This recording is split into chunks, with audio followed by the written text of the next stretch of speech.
Welcome to the grim, lawless 23rd century, following the fall of U.S. Gov and mass depopulation of major cities at the hands of the multi-trillionaire de Huberton family. Baptized in radioactive hellfire, a rare mutation makes Turbo a fiercely pumped scrapper, haunted by specters from her past, surviving the post-apocalyptic wasteland one deathmatch pit fight at a time. But when she rescues the stunning trophy girl, the unlikely duo are thrust into a harrowing odyssey, evading marauding berserkers at every turn on their way to the ultimate showdown as they uncover the horrific truth behind the fall of humanity.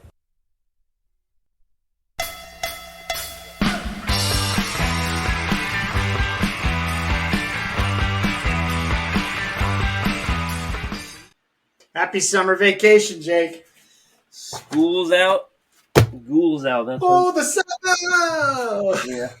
Hi, everybody. Welcome to another episode of Making Turbo Pit Fighter. We are a post-apocalyptic sci-fi comic book duo.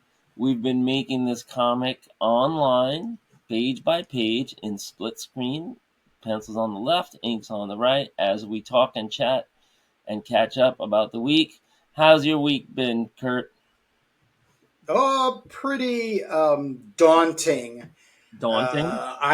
Yes, very daunting. So the first daunting task is I got copies of the Turbo teasers and I've been promoting them. So if you go to our homepage, Jake and I did a little minute and a half explanation about the teaser. And if you go all the way to the end, I still chuckle. Did you go all the way to the end to see the outtake? I did. That's all fine and good, Kurt. But I have a pet peeve about Times New Roman. Can you not? Because you have this big thing, and I'm like, what the hell's going on? You're like cracking up laughing, and I botched up the intro. And then on the screen, it says outtake, right? And that's all fine with me. But please, no Times New Roman, please. Okay. Put outtake.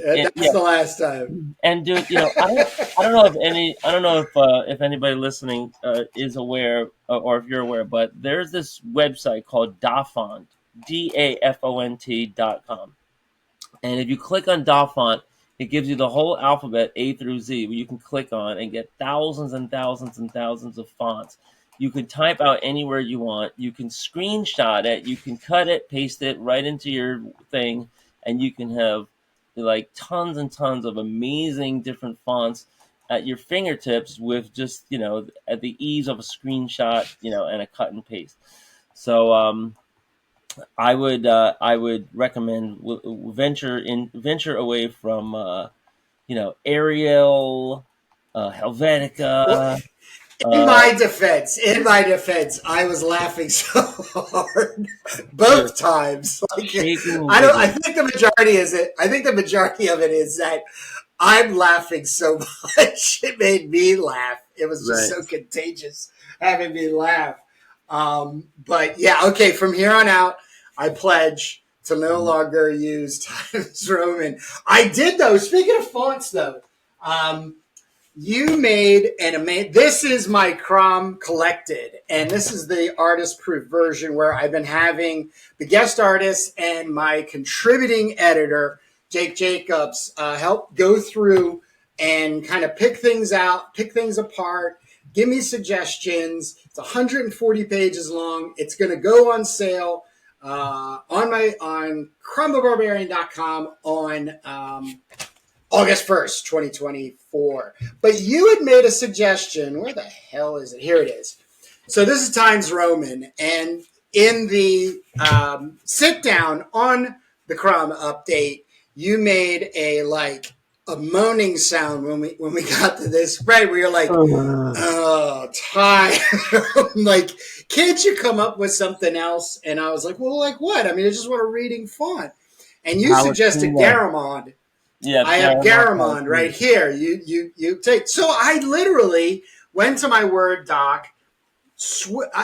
Dude, I can't wait to show the Garamond version upgrade to just this spread based on that suggestion. So I want to thank you, and I am learning and moving quickly as I can Garamond is in an the old font. footsteps. The footsteps.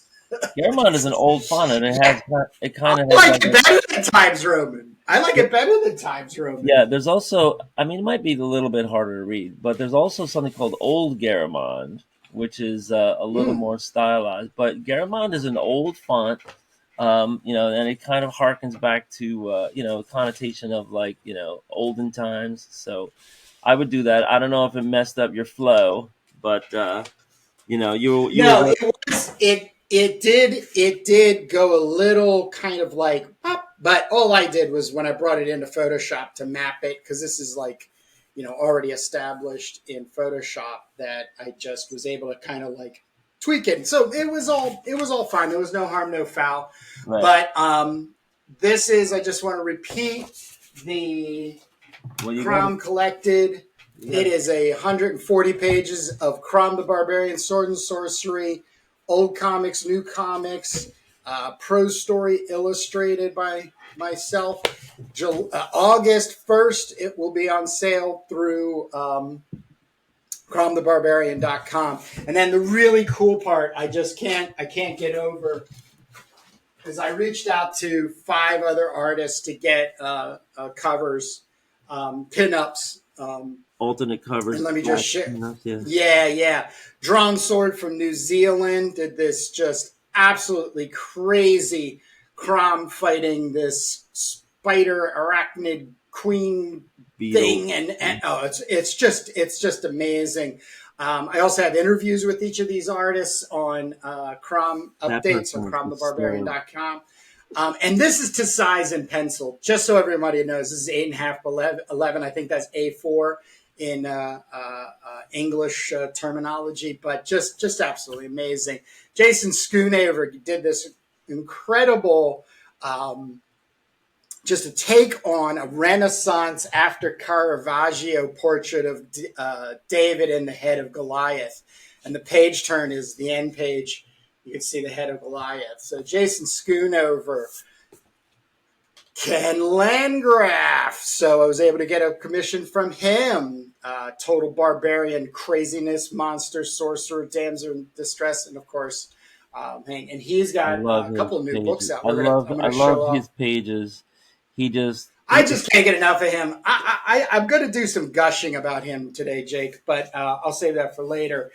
This guy, David Molina, just unsung hero when it comes to throwing down like a lot of traditional sensitivity towards making a comic book. As a matter of fact, both him and Jason were working on 6-page short stories for the upcoming Crom anthology. Super excited to work continually with them. Go back. Folks should check out this this David Molina piece. You got your black and white, but then he's got that intermediate gray, and he has a whole layer of that on the page. Zips. Yeah. It's different zips. Is that zips? Yeah. Okay. Yeah. Yeah. Those are 3. I think it's 3 different types of zips. We have an episode on Crime Updates over on my other channel where I showed him a little trick where I took a 8.5 by 11 printout, black and white, just line art, and then started coloring with just different color markers, and then assigning values to those markers, like purple being darker, brown, red, green, and then he took that and you're off to the races and everything. So fantastic. His Instagram too is just amazing. I'll put that down below as a link.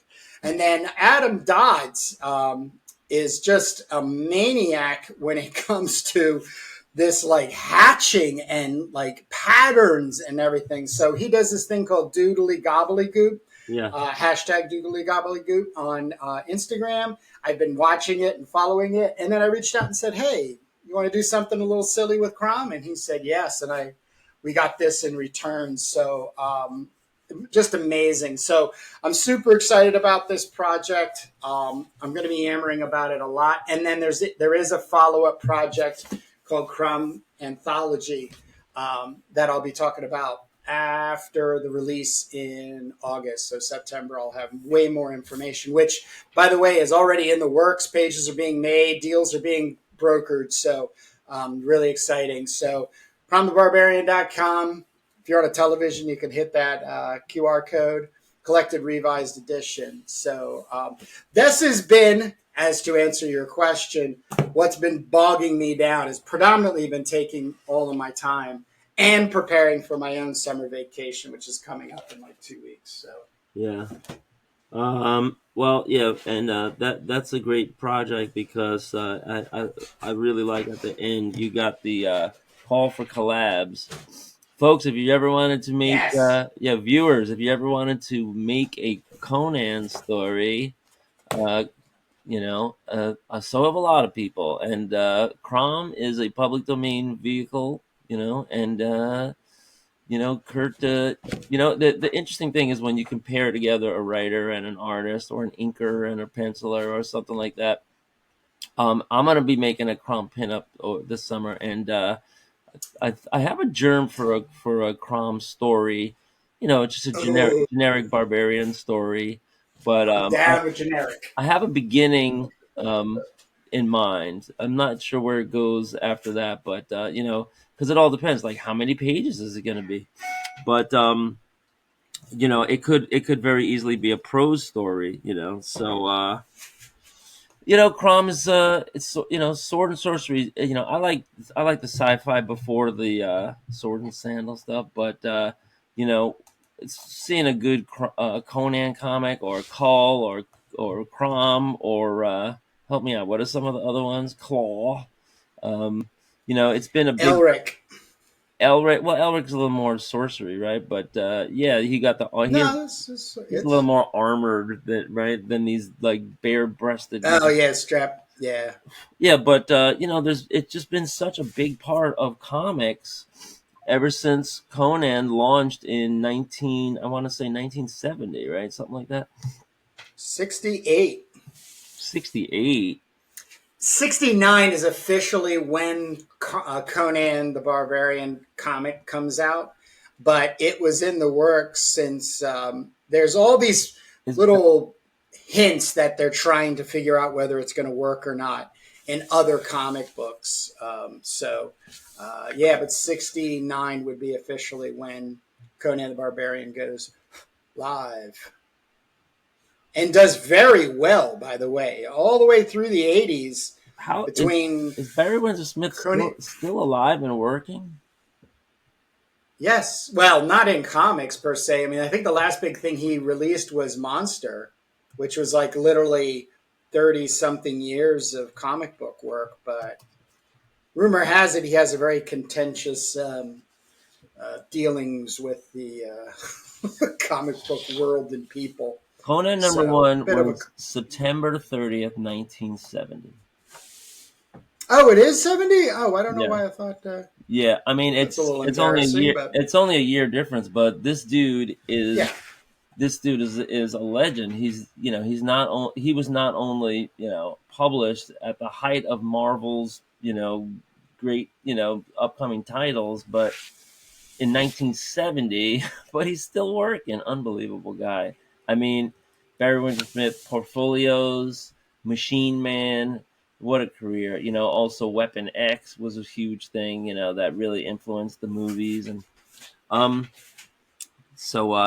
enough could be said about about Weapon X, about Barry Windsor Smith. I know that you've been working on the teaser. I've been seeing the promos on the socials. I finally ordered, I said I was going to print my own, and I wanted to go through I wanted to see what you got to go through, because you did a photocopy version. And how many did you say that you printed up? I got 60. Right. So these are from Kinko's. Right. And you can see, like, you have those margins on the side, right, on the left and right, because that just about fits a magazine form or 8.5 by 11 format size, but then you have like a little bit extra gutters there. What I did is I finally ordered my quick print version, and I only, and I didn't want to spend more than about $100 on the printing and shipping. Well, shipping is going to be like $118, but I ended up. I think you get like 34 copies, but I sized it to a custom size, so mine is going to be trimmed, and Whoa. yeah, and so I'm going to see what the quality's like. I made it a self cover, meaning there's no difference between the cover stock and the interior pages. I think I went with like 80 pound, uncoated, and it's going to ship out, I think, on July 12th, something like that. So it's about 2 weeks from now where I'll probably have them in hand, and that ends up costing me, what's that, about like $3 and change a piece, right? So and it's mostly for promotional purposes. I want to give them out to key people, that I see as potential collaborators, and maybe trade it for merch if I'm doing a con and we do an indie creator exchange with somebody. That's what it's for. But yeah, I thought I was going to print up like 50, and it just it's not cheap. I didn't like shop too much for the price. I think I literally took the first hit on Google for this company. But this is what I want to do. I want to see what's happening with some of these quick print places, and then find out what the difference is, and I want to see what the quality is. Does it hold fine lines, and I'll have my own copies to play around with too. So one thing that set me back a little, because I was going to do it last week, I ended up finishing it like yesterday, is that I uploaded the pages, and I realized that every page that has a bleed, which is both covers and the and those kind of like zine pages that we made, that has to be, you have to add a 1/4 inch all around.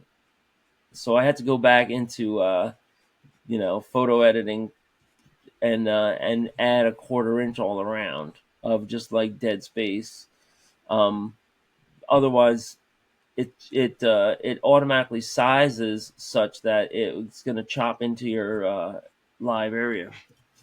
So that was a little bit of the learning curve for me. And yeah, it's just like a pain in the butt. You got to drag all the pages in one by one. You got to download a PDF proof. You got to approve it, confirm, do all that stuff. So, these are things that artists, that preferably you would want like some kind of traffic manager doing, rather than the artist. So let me jump in. Jump in. I don't want you speaking for me. Yeah. I love the printing process. You love all that? I love it. I love it just as much as making comics. I have always loved it. I still scratch my head, Jake, on why a local printer, right, offered me a job to work down there. And it was just like, I was just dumb. I mean, I was fresh out of college, so I couldn't have been any dumber, but other than as an artist making stuff. But a printer was like, to entice me to come and work for him, said, "Oh, give me some of your comic book pages. I'll make you a little comic book, and I'll show you all the different types of things." Man, this guy was just the sweetest guy in the world. And then he's like, "Come by the print, the shop, which was a huge factory type place." Yeah. And then at the end he goes, "So, you want to work here?" And I'm like, "No, I want to be an artist." Right.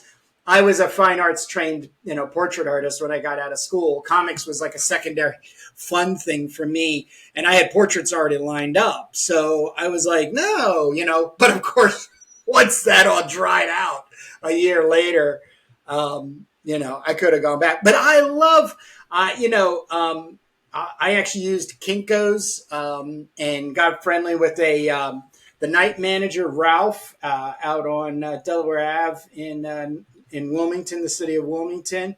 And man, he would just be like, "Hey man, let's see what would happen on this page." It was just like when I was with Albert, he's like came back and he showed me this one.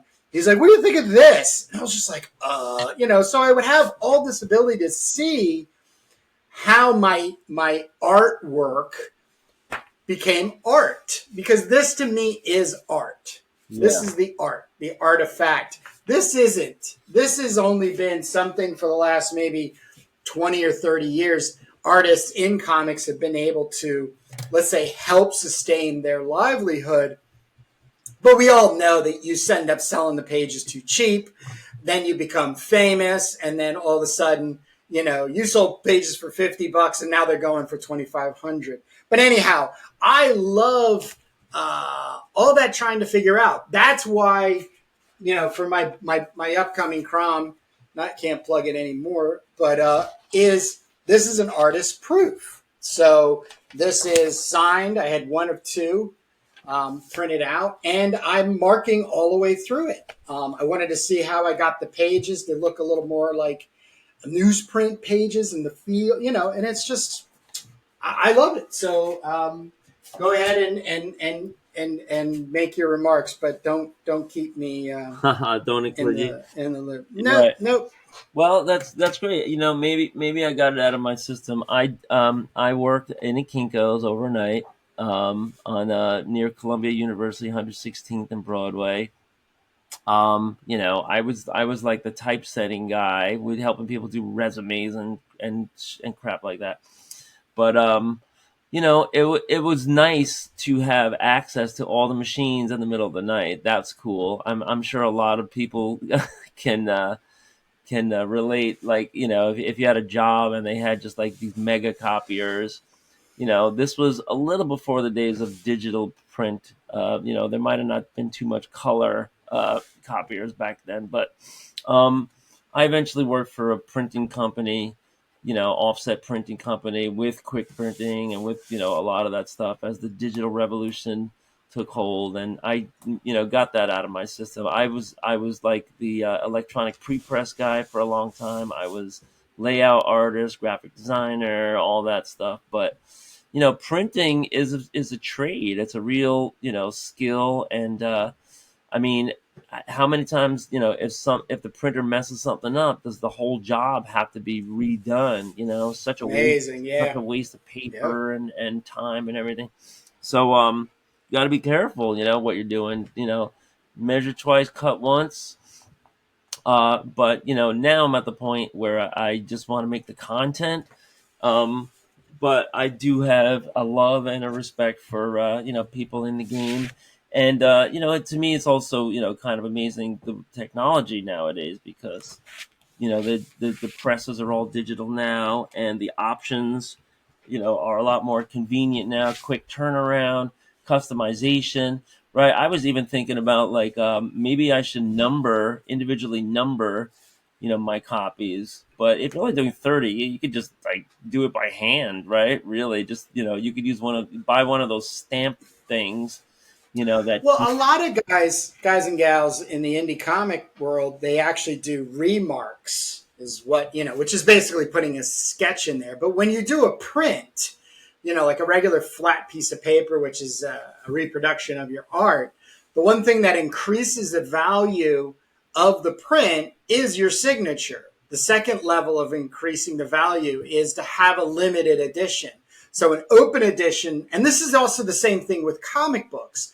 I use them side by side, because once something is out of print, it's now more, and if it's sought after, that's what increases the value of that comic book. It's one of the reasons I've put my foot down as one half of the decision making for Turbo Pit Fighter to not release digital PDFs of your comic book, because that degrades the value of the originals. But the third thing you can do to even increase more the value of reproduction is to remarket, is to put a little doodle or maybe even make an elaborate sketch on there. That's where the sketch cover thing came inscription. In. Which I still think they call that an inscription in the autograph world. Yeah, yeah. inscribe, to inscribe it. Yeah, this brings up a very interesting reflection that I had. We spoke a little bit last week about there's this Westchester Comic Con, not too close, not too far from where I live, going on today, Saturday and Sunday.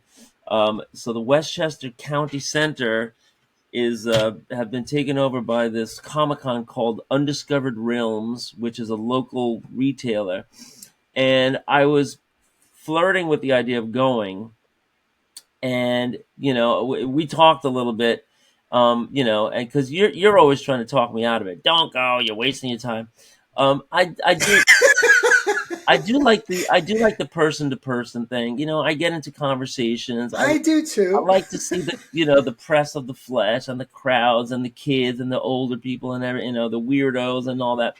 But this particular con seems to be a like I hope the Undiscovered Realm people don't hear this and like get really really, Blacklist you. yeah, but it's awful. I should have just went and just discovered for myself, but I did the thing where I had extra time and I looked it all up online ahead of time.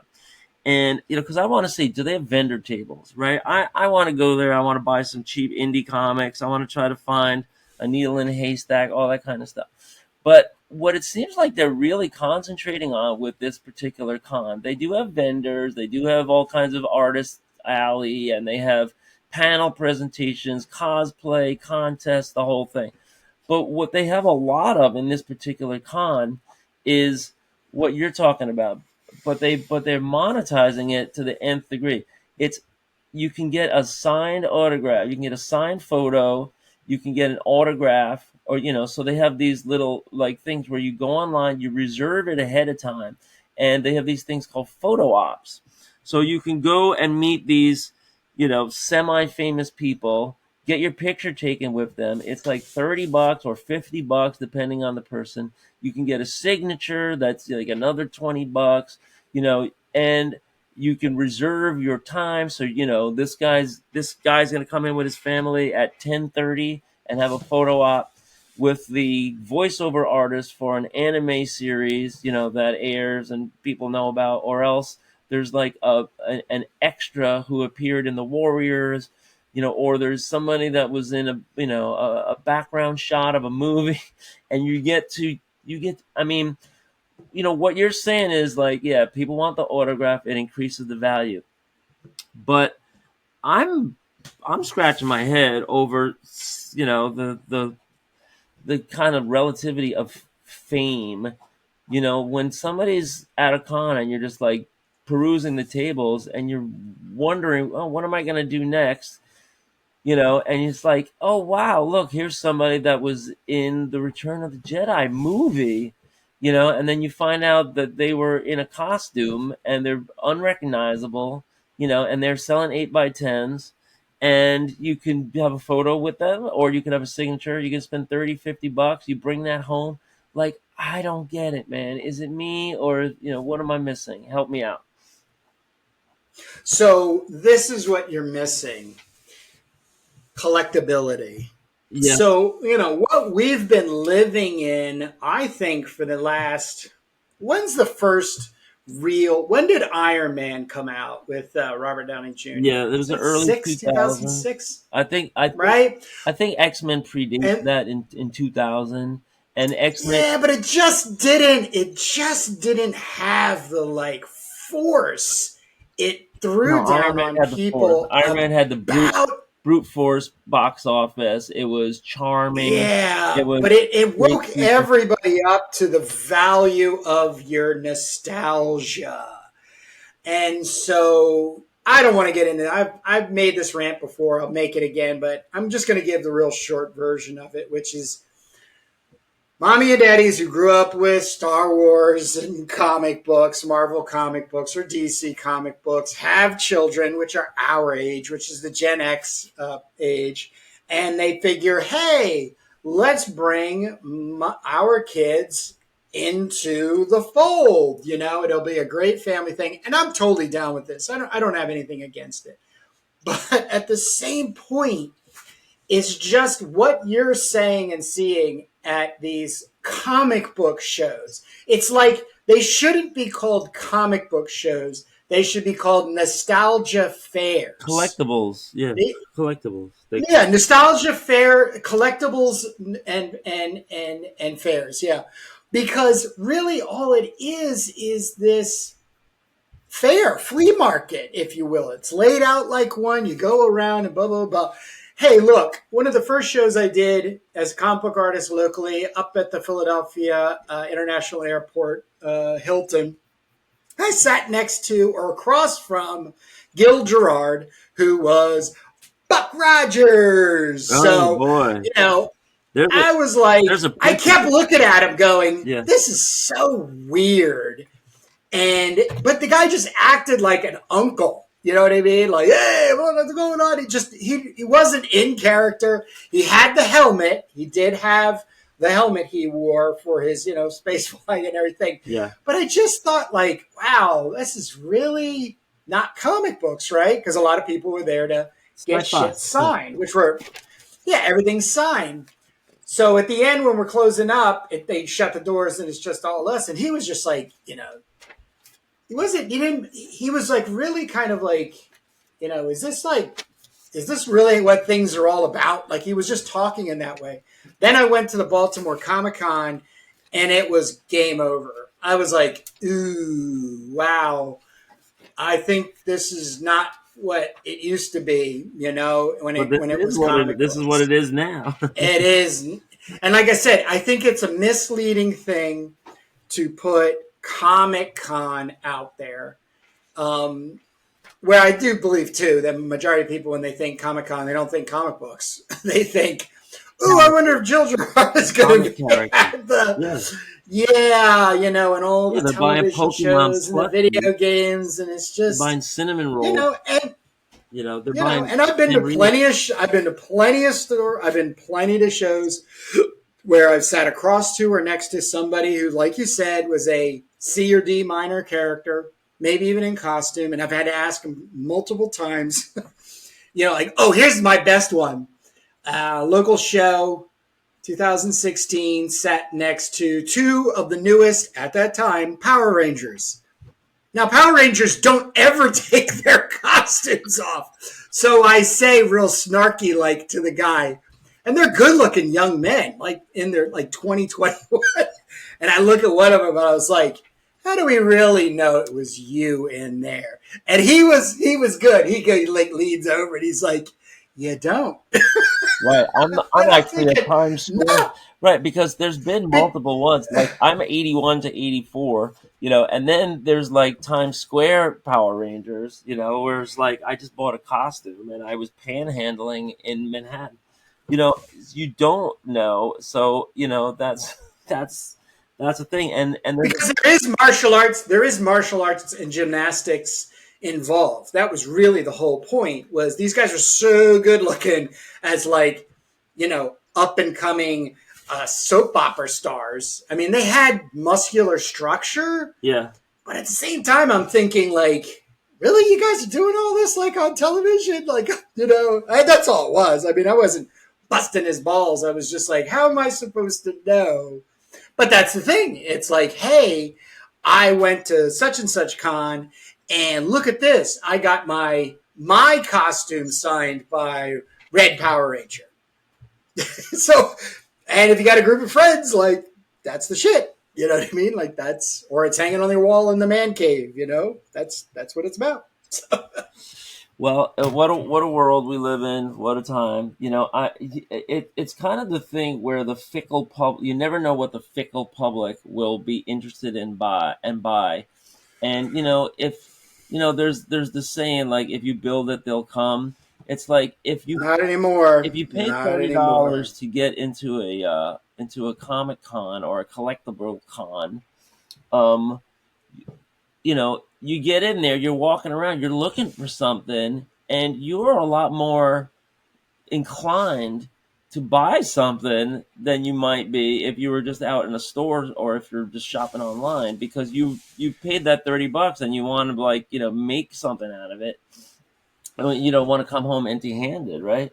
So it depends what's there, and and so you might get a little bit of a leg up, for stuff that wouldn't sell as well ordinarily because you're a captive audience at that point.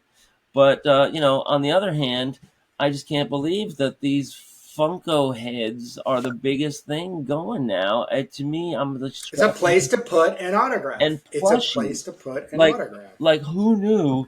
Because sometimes it's like the nerdy boyfriend, whatever, walking around, and one of them is one of them's in comics, but the other one's just there.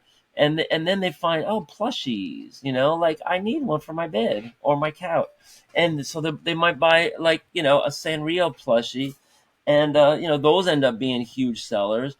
There's this company called Squishmallows. I don't know if you ever heard of it, and I only hear of this because I'm in middle school, but the guy's a billionaire, and it's just like these dumb freaking, like, they're not even like shaped, they're just like all round like a marshmallow, and okay, one's a panda, one's a crocodile, and one's a this, one's that, but they're just round squishmallows, and so they're like easy to produce because you just have basically the same round template, and you're just printing a different skin on it.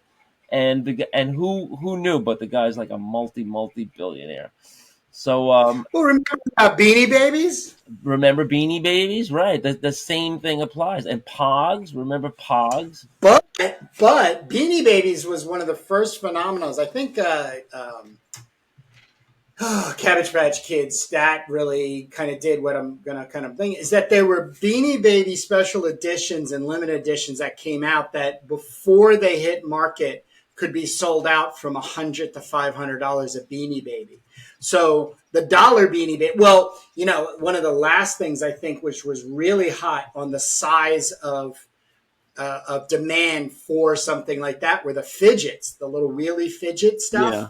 A friend of mine owned a small booth at a farmer's market, and it was for toys, and he couldn't keep these damn things in stock.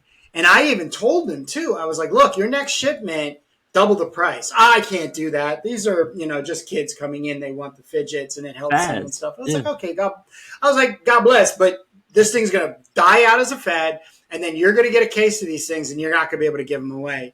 Bingo! 2 months later, and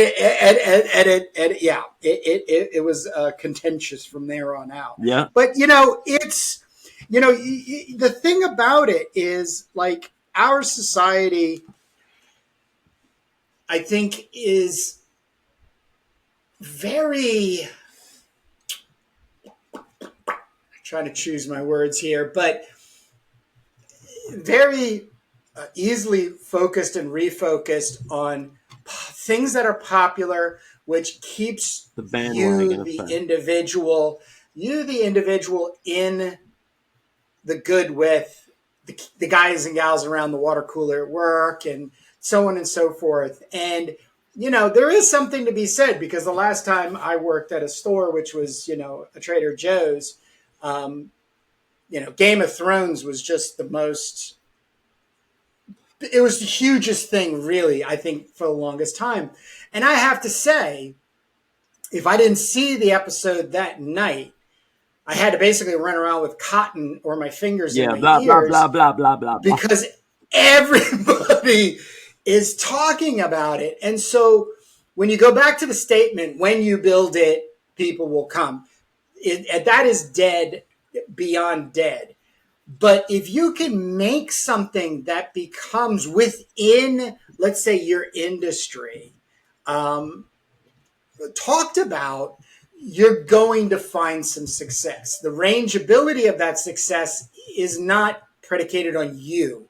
It's not really anything that you're doing. It's just meeting sort of like expectations of maybe there not being things out there. Does that make sense? Like, we haven't had a really cool comic book out there about sword and sorcery. Oh, maybe this Crom the Barbarian thing is it. And one or two people get a hold of it, and they're like, yeah, this is it. and then the next thing you know, everybody has to have a comic. It's kind of who's being the leader and who's being the follower, and I think that's even tougher now because, especially in an indie comics and not having cartoons kayfabe anymore, in that weekly grind, that daily grind, excuse me, it's left a very obvious gaping hole of taste making. So all the challenges that all the channels I have that I watch on my Turbo Pit Fighter YouTube channel, they're just not living up to any expectations of filling the void. This which is a tastemaker. It's a lot of people flipping through comics. God bless them. We do it. We're starting it. We've been interviewing people and stuff, but I'm really starting to rethink even what we're doing and how we're going about it. Now, these episodes will always be made as long as you and I are alive and are able to do it, because this is all that we're really central about. We're two buddies. We're making a comic book together, and we get together for an hour and we do it. But to then put on a layer of business model to it, we need to be a lot more strategic in how we go about that. And I think along the lines of like YouTube specific, and getting promotion out there. But in order to make something really stupidly popular, you need other people to push them into a different light for all the people, other people out there. Yeah, I remember a couple of episodes ago, I had visited. Well, I guess I was in Universal, Florida. I was spring break, right? I was down in spring break, and I was recounting to you the Harry Potter world inside of Universal's studios in Orlando, and I just couldn't believe the sucker born every minute aspect of it. People buying, I mean, multiple shops. You go in like this 3 block expanse, and there's like 3 different shops that all sell magic wands, and they're floor to ceiling with these little boxes of magic wands. And great like decorations and set design. Each store you feel like you're on the set of a Harry Potter movie, and all that, but then you walk out of there, you spend, I don't know, $11 or $17 on a $135, plastic yeah, trinket, that is completely worthless, and it's, to me, if it makes you happy because it reminds you of, I mean, kids, it's great. The time you Yeah, no, spent, the time you spent with your family. kids, it's great because they play with it. They go in the woods and they imagine they're Harry Potter and they're conjuring up a giant owl. I mean, to me, that could have been just a stick that you find on the floor. But I guess this is what passes now. And oh no, this is the official Harry Potter wand I bought at the Universal Studio. But it wasn't just that. It was like the beer and the what do they call it, the butter beer, and Mead. and you buy the glasses, you buy the hat, you could buy a little bird that stays on your shoulder and it's animatronic, and just all this money. Oh my god. So I'm with you. I'm shaking my head at all of this stuff, but like I say, there's you never know what's going to catch on. People, and entrepreneurs are always going to put stuff out there and see what sticks. And and then there's this incredible bandwagon effect. It really is just true about human nature. If something is popular and everybody's doing it, you don't know why. I don't know why I'm buying. My kid. I'm busting down the doors to buy my kid something at Christmas because everybody in school has it, and you don't want to be the one left out. We bought our kids American Girl dolls. I have 2 daughters, so we bought them. Oh my god! Yeah. And we just, so now they're in their 20s, and we just sold the goddamn things on eBay. I think we got $250 in the end because we had like rare, edition or something like that. But we ended up making money on it.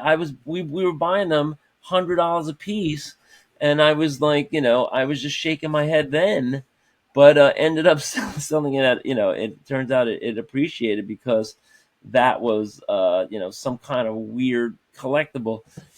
But well, that industry, just so you know, my father and mother went from Cabbage Patch. My mother made Cabbage Patch clothes, and my dad made Cabbage Patch figures. The furniture.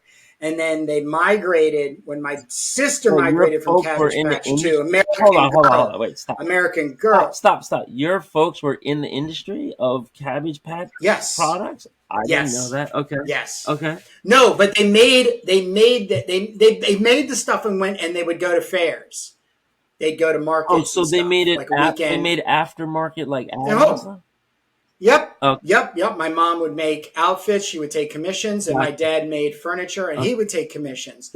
But they transferred over to American Girl because my sister, started collecting those dolls. So of course and it was funny because I forget my mother and father said there was like a 3/4 of an inch difference in how they had to rearrange their patterns in order to make and because it was so much more popular then, they doubled the price of the things that they were making. But my point is this, and my dad said this too when he finally left.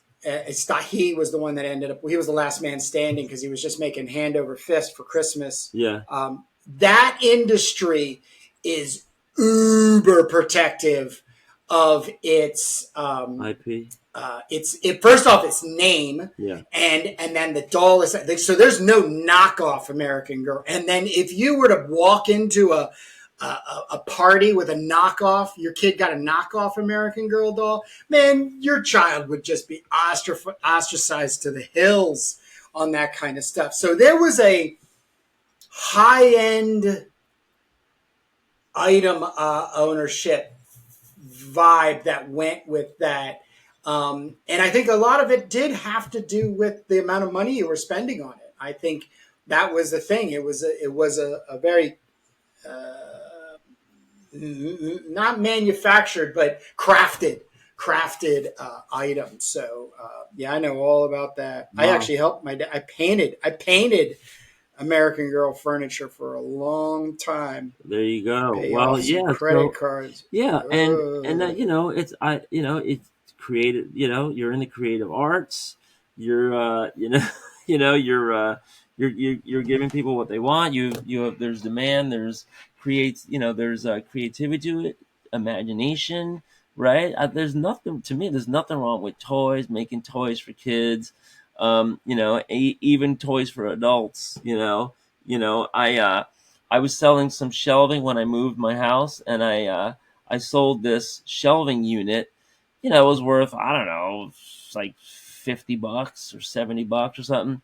But the guy comes pick it up, and I get to talking, and he's like, "Oh yeah, this shelving is for my Marvel character collection." He buys those 3D Marvel and DC, what do you call it, statuettes, and so he bought the thing.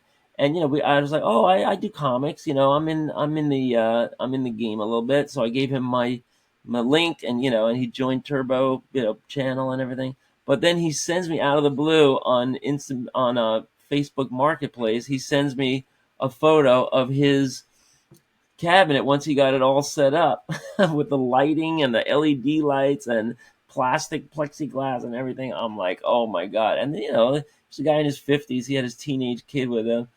And it gives him joy. Who am I?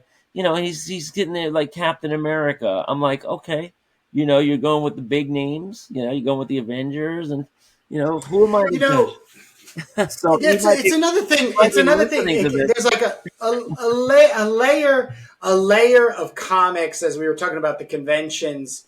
Disturbs me in a way where I hate saying to people but it's the only way you can get in and out of a conversation. It's like, "Oh, what do you do?" And I say, "I make comic books," and their eyes light up. And then I go, no Marvel, DC, no super Man, no Right. Batman, no people in tights, no superheroes. This is what is also referred to as independent or underground comics. And the light goes off, like off, turns off. In other words, they're like, okay, all right. And then they just, what's the next thing to talk about? They have no interest, right? So it's like, is there, those are all those famous stories about Stan Lee at parties, remember?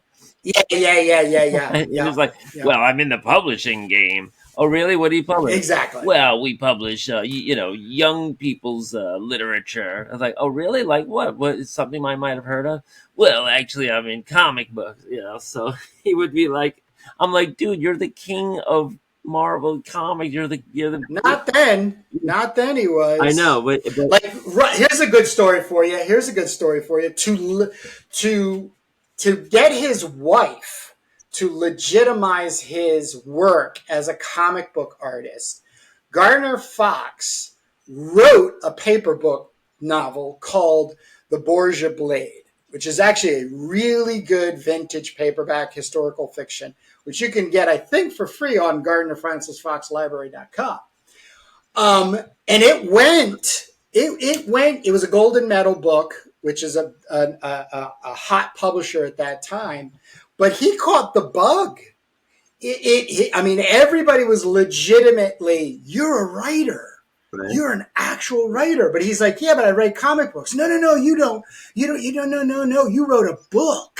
Right. So it was like, but the thing is that he ends up by 68 knowing he can make more money in writing trashy paperbacks. Yeah. 12 of them a year. And I think he was making $1,500 a book. Well, he was in the 70s. Yeah. He's just a monster about it. But, comic books got, they wouldn't give him a pension. They wouldn't give him a standardized page rate. This is DC, by the way, in 68. Wouldn't let him unionize and everything. And he just walked away from it all. The guy that invented Flash. Unbelievable. Yeah. So once again, it's like, is there another word we could use? And I think we just went over the 51-minute mark. We like to keep these 45. Is there another word we could use to describe what it is we're making other than comic books? But that's all I got, Jake. That's all I got. That's too hoity-toity for people. Yeah. But I'm going to try it the next time. I am going to try it. I thought about it while I was talking about it, Jake. When somebody says, what do you do for a living? I'm going to go, I'm a sequential artist. So I'm going to see what the reaction is. And I'll tell you when. Yeah. But yeah, we like to keep these bite-sized, let these people get back to reading comics, making them if they choose. But you got anything for them on the way out, Jake? No, just check out our other channels. We have the Indie Creator Exchange, where I think we have about 18, 20 interviews up there, something like that. And we have the Comics to Influence, where we do flip-throughs, so you can see some of our other content. Right now, we are going to go and record a spin-off, the making of a spin-off for our Substack, and there'll be more information available as the teasers ship. But, talking about writing and talking about paperbacks, we're getting in the game. So stay tuned for more on that to come. And just to go to the time right before we went on live to record this, you were worried about us having enough to talk about today? Right. Well, I just wanted to know what the rundown was. That's all. Give me a break. Right. But I think our bigger worry is that we got to keep these things contained. So. Yeah. All right, Jake. I'll see you next Sunday. See you on the outs.